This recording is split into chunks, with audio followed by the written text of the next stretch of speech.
All right, good afternoon. I'm Scott Tucker. I'm the founder of US VetWealth and the author of the book, Don't Forget Your War Chest. And what Don't Forget Your War Chest is all about is laying out a scenario, essentially a consultation of various retirees as they go through the process. I've got three different versions of the book. The one shown up here is the '06 version. And what I do in the book is outline a case study. And what I'm going to start doing with these War Chest live demos is sharing our audit. And so that's what this is about. So if you're a 48-year-old retiring colonel with about 26 years of service, that's the base scenario I'm going to run through today. But happy to run through any of them. And the whole idea here is what we're talking about is our new program, this free audit we're offering. It's just our way of saying, hey, we know how to make these decisions pretty quickly. This is what we do every day. We've talked to hundreds and hundreds of retirees. We've probably seen your situation. We'll run through a bunch of examples. We'll do this for and with you. You can use my spreadsheet as opposed to trying to figure it out yourself. And that's what I'll show you real quick before we do this, kind of what the problem is around all this. What do all these numbers mean? Where do you get the data? Where do you punch it in? It's a pain. It's a pain. And it doesn't really need to be, because we got to rethink what this all is. All these benefits that you're expecting in retirement are features of your military service. The pensions, the feature of serving for 20 years. I wouldn't call it a benefit. It's what you earned. It's the benefit is available to you. And so when we think about it that way, and we recognize that if you're retiring as a senior leader, you're making good income in post-military life, you add that together, then we kind of just end up in this bubble. And so we're making these decisions at military retirement on various timelines. Sorry, this isn't coming up in a particular order, but around three really main decisions, through the VA, VGLI, various life insurances, the SBP decision, and of course TSP. What do you do with this stuff? And we think you can simplify this process and start, instead of just adding it to another 1,000 things you got to do at retirement. And what they don't tell you in the military retirement briefings is what we can show you. Frankly, it'd probably be a little annoying that they didn't tell you in the first couple minutes, how easy these decisions can be if you're in good health. And that's what this is really all about. This is a health thing, not a financial thing. Your ability to even earn an income had to do with your health, just being able to get into the military. So think about that context compared to the average American out there. When we're comparing ourselves to our peers, we got to think of ourselves, whether it's financially or health-wise, I think you compare yourself to the average American and realize, we have a bit of a problem maybe in this country, but you're not going to die anytime soon, most likely. And here's the problem, that SBP is never a 100% return on investment. And we'll talk about the definitions of what that means as well. But, if we're looking, here's just one case study I ran recently. Even the prospect of getting just 1 month of SBP payment is only 75%. It's not 100%. The chance of getting the money back that you pay into SBP, about 57%. This depends, of course, on how much older or younger the retiree is than their spouse. But what we'll also share with you with this audit is that these are the numbers we should be looking at anyways. We should be looking at the full value of the SBP. That's what you're paying for when you think about a return on investment. If you make an investment, you'd expect the full value back. Well, the chances of getting that, the spouse would have to survive the retiree by like 20 years to be able to pull this off. So pretty low percentages. And, that's where you kind of make these decisions a little bit easier.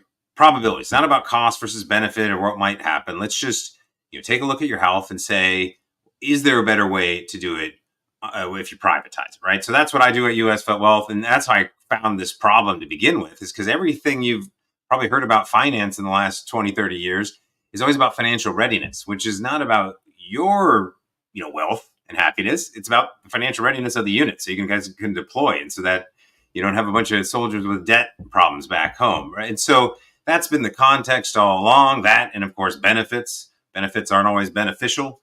And so I've just discovered this. I've been doing this 15 years, talking to retirees since I got out of the military. I just kept seeing the same problem over and over again. And then I recognized, oh, even in the broader landscape of financial education, financial knowledge, everybody's still talking to the broad military. Nobody's talking to the one percenters.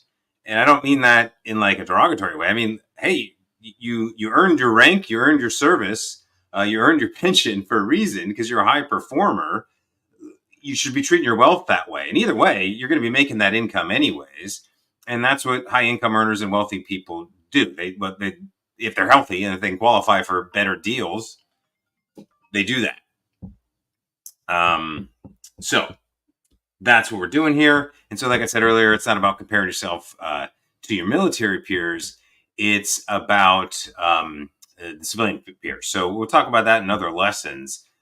But all right, talking about doing an audit, where do we get all these numbers? Is it just a number of websites, all sorts of cool calculators? They're fun to play with, honestly. You can even go to the Department of the Actuary website and download a bunch of Excel spreadsheets they update all the time.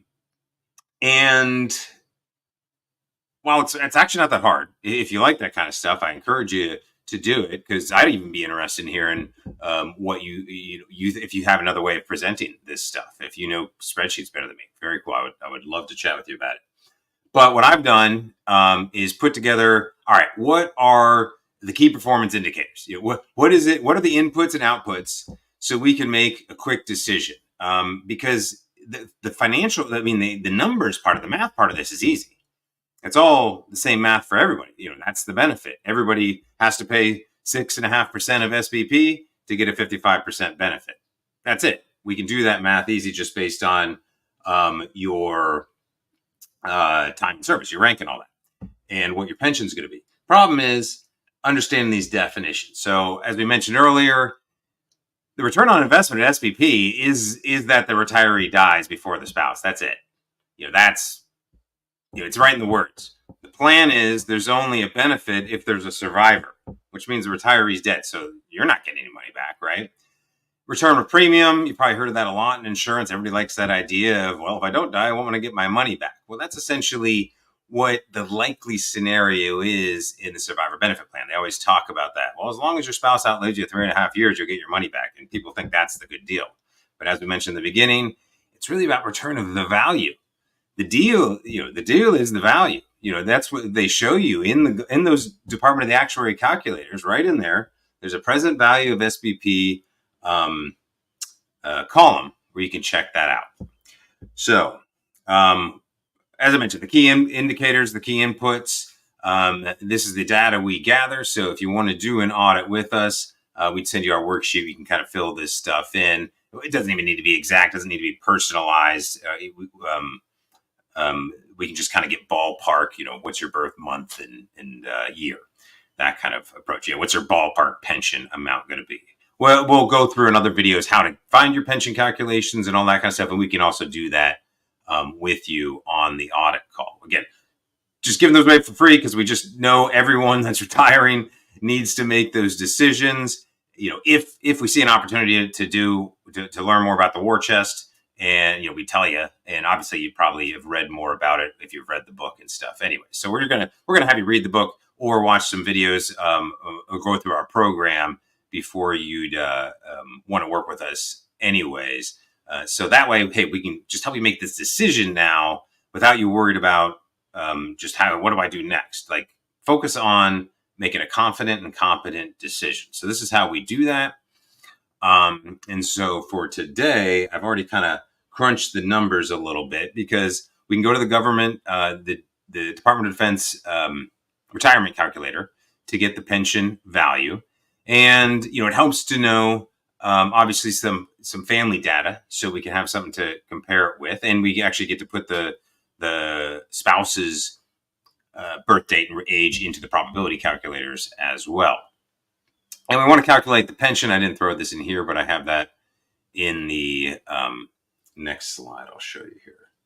Oh, we also want to think about, of course, the timeline of this decision, because it's not going to be the same for everybody. We might think, oh, you should do this at 24 months, or you should start this at 6 months from retirement. But that's not how it works. Everybody learns about the various aspects of military retirement or thinks about it differently, and it just happens at different times. So specific to the SBP decision, that's another thing we'll talk about in the audit. Where are you at? Even if you're already retired, where are you at with that? Because it might be you need to supplement, or you're in this open season where you might be able to get out of it. So we can talk about all those things as well. This is just a little bit about how we work. In our blueprint, that's our online members area. It's free to access. That's where you get access to all our videos, our programs, courses, and stuff. And we can we'll talk more about how this all works. But essentially, it all just usually starts with an audit, unless you're talking to us about something else. But when it comes to what do I do about SBP, what do I do about VGLI, what do I do about thrift savings plan? If you've got that, hey, I kind of want to or just have some more knowledge on one of those three questions, that's what we focus on first. And the audit is the best way to do that. So you can schedule that today. So what I'm going to do next is I'm going to share my other screen.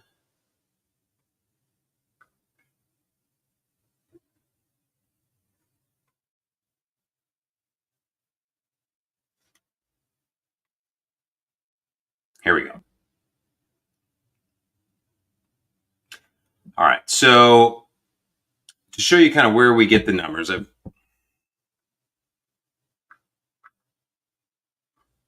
getting this double action. Hold on. So as I mentioned, you can go on to the DoD Office of the Actuary. And when you go to the SBP, they've got these spreadsheets they update every year. It's really great because they pull up all the actuarial data of every retiree that's ever lived and then died, and their spouse, because they know because of the payments that go out. It's also interesting on here. You can pull up the financial data. It's fascinating to see how much money is really going to SBP payments versus how many benefits are being paid, right? Because you recognize today's SBP payments are paying for today's widows, essentially, or, well, the spouse, the surviving spouse. It's like Social Security. There's not an account with your name on it. So what I did is I just synced up all the data and the calculators from here and just made it more easy to use for my team. But essentially, we're looking at the pension amount, what the SBP cost is, and then what the present values are of the full pension, and then the full cost of the SBP and what those probabilities of them getting paid out. So that's the analysis we do with you. As you can see, it's just 5-6 key performance indicator or data points that we're looking at from an input-output perspective. It only takes a few minutes to do it.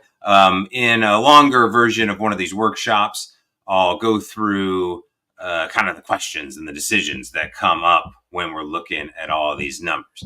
We just wanted to highlight, hey, what's available. Happy to, we've got I've got a website going up. I'll probably use this video, honestly, to explain what we're up to. But if you're interested, comment, send me a LinkedIn message, Scott Tucker, scott@usvetwealth.com. And then I'll get you the link to the input form and the scheduling form to get started. And then we'll get into our whole program. Eventually, you'll learn more about what the War Chest Academy is all about, and why we're putting it together. Why is it important? And the quick answer to that is, hey, if you're senior retiring leader, plan on making more than $250,000 of income at some point in your post-military career, well, you're not in the middle income financial knowledge bubble anymore. You shouldn't be. We need to get you out of that knowledge bubble, that kind of group think where everybody's stuck. Just go, what did you do? The vast majority, of course, do the obvious or the easy button. Well, harder right over easier wrong, right? So no, it's not that cut and dry. It's obviously different for everybody. We're here because, and I put this whole program together because ultimately this is the kind of stuff you're going to want to know. This is what I would teach another financial professional in this industry who's like, I need to help. I got military retiree clients. How can I help them? I know about all the various things you can do in the financial industry. A lot of financial professionals, investment advisors just don't know about the safe money insurance side of things. Not against it in any way. And it's not about for and against. That's the point. Like, you wouldn't compare your investment advice to your real estate portfolio. The retirement account does the retirement account thing, right? What we're trying to do with the war chest is do a very specific military retiree thing that's just unique to you. Who else gets a pension at this valuation with all the other benefits that go along with that? Pats on the back, the networking, at an age where, if you can give another 10 years, that's why we have a whole lesson here about 10 years. What if we have a 10-year strategy to guarantee, to duplicate your pension? That's the idea. If your best investment to date was your military pension, what if we can duplicate that using your existing pay, benefits, and assets just by repositioning them? Because you're a high income earner, there's various ways to do that, no matter where you're at on that timeline, no matter where you're at in the kind of wealth building stage. Even if you're not even planning to get rich, wealth is about your health, not necessarily about your money. How are you accessing your time? When do you want to do that? What do you want to do with your time? That's where I'm trying to get you.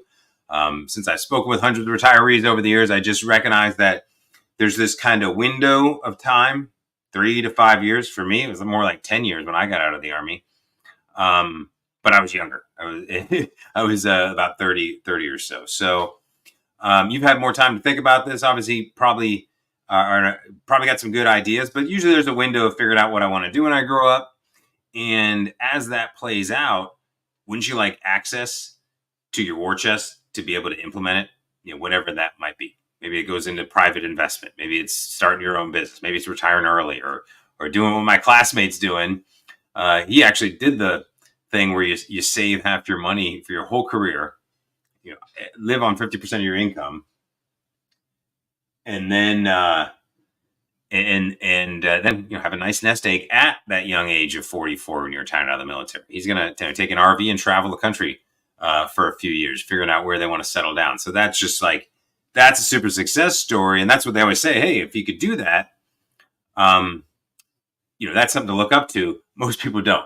Most people have not been able to pull that off, but I'm here to tell you it's okay.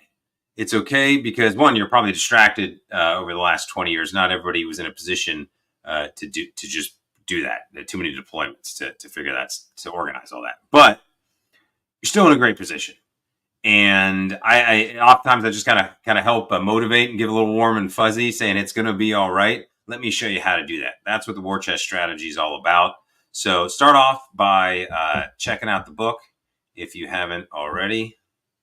And you don't have to buy it. The hard copy is available. You can go to the link on Amazon to get the hard copy if you prefer to read it that way.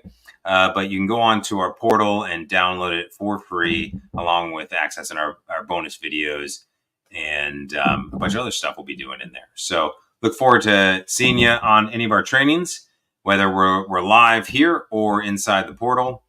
And I am off to Mike Wallace's networking event at Warriors Tap House in Virginia Beach. So if you are in the area and you want to get a hard copy of the book, I got a few copies. I'll hand them out to you if you're seeing this before we go. Other than that, I'm going to sign off so I can hit the road and drop the dog off. Right. See you next time.